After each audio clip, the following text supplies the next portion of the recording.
এই লোকজনে একটা জিজ্ঞাসাবাদ করলে মনে করেন যে উল্টাপাল্টা কথা বলে আর কি। আর বাহিরে কান্ডি এই ধরনের সিস্টেম নাই, সুন্দরভাবে মনে করেন যে বুঝাইতে দিব, কোনো ভেজাল টেজাল নাই। নাম আপনার? আনোয়ার। বাড়ি কোথায়? বাড়ি জামালপুর। ওদিকে আমাদের। আবার। জামালপুর বাড়ি। কি নাম আপনার? আনোয়ার। বাড়ি কোথায়? বাড়ি জামালপুর। কোন দেশে যাচ্ছেন আপনি? মালদ্বীপ। এই প্রথম যাচ্ছেন? না, ছুটিতে আসছিলাম। কতদিন ছুটিতে ছিলেন?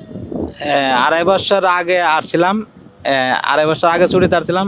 এন এন 2-2.5 মাস ধরে ছুটি শেষ, এন আর যাইতেছি গে। কত বছর ছিলেন? হয়ে গেছে 10-11 বছর হয়ে গেছে গা। কি কাজ করতেন এখানে? ওই বিল্ডিং কন্ট্রাকশনের কাজ। এটা এই যে মালদ্বীপে যে গেছেন কার মাধ্যমে গেছেন? কোন এজেন্সির মাধ্যমে? হ্যাঁ, এজেন্সির মাধ্যমে। আচ্ছা। তো এখানে আপনার কেমন সুযোগ সুবিধা? ভালোই আছে আল্লাহর রহমতে। এখন যাচ্ছেন কত দিনের ভিসা এটা? এইখানে কোম্পানি ভিসা ওরাই করে, ওরাই ভিসা টিসা লাগা, আচ্ছা। আমরা কোনো কিছু করি না।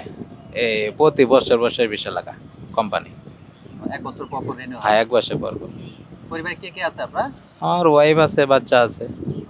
তো মালদ্বীপ যে গেছেন, মালদ্বীপ কেমন কি পরিস্থিতি? আমাদের যে বাঙালি থাকে তো অনেকে। হ্যাঁ, অনেকে সবকিছু থাকে। মিলে কেমন? ভালোই, কি অবস্থায় আছে? ভালোই আছে, খারাপ না মালদ্বীপ। মাঝখানে তো একটু সমস্যা ছিল। সমস্যা ছিল, পরে আবার সরকারের সুযোগ দিছে কাগজপাতি করার লোক, অবৈধ লোক ছিল ওগুলা কাগজপাতি করার সুযোগ দিছে। ওগুলা মোটামুটি এখন ভালোই আছে আল্লাহর রহমতে, এনা কোনো সমস্যা নাই।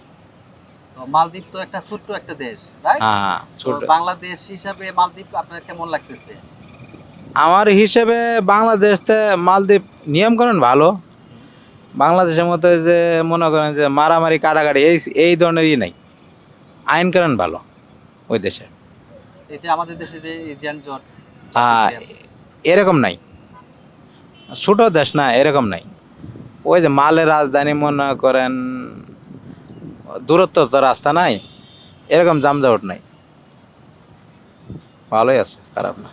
তো আমাদের দেশে এই যে এই যানজট, আপনার মতে কি করলে আপনি যে কোনো একটা বলেন যে এইটা করলে হয়তো বা আমরা যানজট কিছুটা হলেও আমরা স্বস্তি পাবো? এটা তো দেশের সরকারেরা এই ধরনের পদ্ধতি নিতে পারে। যেমন একটা বলেন। যেমন সরকারেরা যদি যে কোনো একটা ব্যবস্থা করে তাহলে যেন হবে। আমাদের তো করার কিছু নাই, আমরা কি করবো? সরকাররা এই সিদ্ধান্ত সরকারে নিতে পারবো, ভালো ব্যবস্থা করতে পারবো সরকারে। তাহলে আপনি কোন জেলার লোক বললেন? জামালপুর। কোন থানা আপনার? আমার মেলান্দা থানা। তো আপনার এলাকার কেমন পরিস্থিতি, কি বুঝতেছেন? অনেকদিন তো ছিলেন, হ্যাঁ, সামনে নির্বাচন আসতেছে, রাজনীতির পরিস্থিতি। রাজনীতি পরিস্থিতি এখন এখন তো বিএমপিরই বেশি না, এখন আমলিগ এখন মনে করেন, এখন তো আমলিগ নাই, বিএমপির সাপোর্ট বেশি বেশি আর কি। তো আপনি ওই এলাকার যেহেতু একজন বাংলাদেশের একজন নাগরিক, হ্যাঁ। আপনার যে এলাকা, ওই এলাকায় কি যে কোনো একটা সমস্যা তুলে দেন যে এই সমস্যায় আছেন, মানে এই সমস্যাটা সমাধান করা দরকার? সমস্যা তো নাই ভাই, এখানে কোনো রাস্তাঘাট কারেন্ট সবই আছে, কোনো সমস্যা নাই। কোনো সমস্যা নাই? না। তাহলে বাংলাদেশের আপনি একজন এই বাংলাদেশের নাগরিক হিসেবে বাংলাদেশকে কেমন দেখতে চান আপনার মতে? আমার মধ্যে ভালো দেখতে চাই। যেমন এর একটা উদাহরণ দেন। 1 নম্বরে যেমন এয়ারপোর্টে খুব বাংলাদেশে একটু গ্যাদারিং বেশি, অন্য অন্য দেশে এরকম গ্যাদারিং নেই। এই লোকজনে একটা জিজ্ঞাসাবাদ করলে মনে করেন যে উল্টাপাল্টা কথা বলে আর কি। আর বাহিরে কান্ডি এই ধরনের সিস্টেম নেই, সুন্দরভাবে মনে করেন যে বুঝাইতে দিব, কোনো ভেজাল টেজাল নাই। আর এমনি মনে করেন একটু রাস্তাঘাটে জামজামট আছে, এটা সরকারে চেষ্টা করলে পারবে আর কি।